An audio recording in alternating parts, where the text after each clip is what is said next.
It's no doping no more in Las Vegas, as athletes get juiced up and ready to compete in the first ever enhanced games. The multi-sports event kicked off over the weekend and is dubbed the Steroid Olympics. Here, athletes compete according to chromosomal sex classification and are tested for performance-enhancing drugs approved by the U.S. Food and Drug Administration. We're part of a project. The goal is to improve a lot of things. For me, the science side of it fascinates and interests me. It's part of who I am, being a pioneer. It's in me.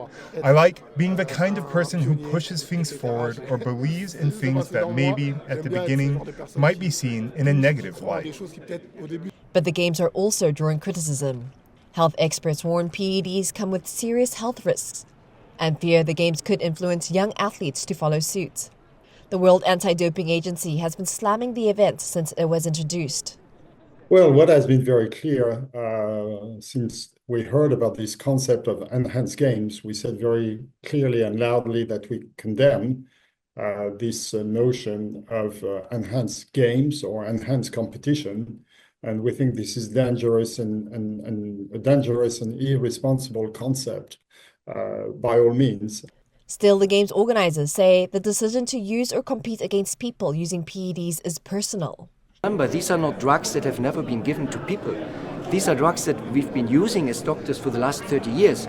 And that's why we said that Enhanced said we only use, in this case, FDA-approved drugs. That means they are approved to be used in humans. Of course, they're not approved to run faster than 100 meters. This is quite clear.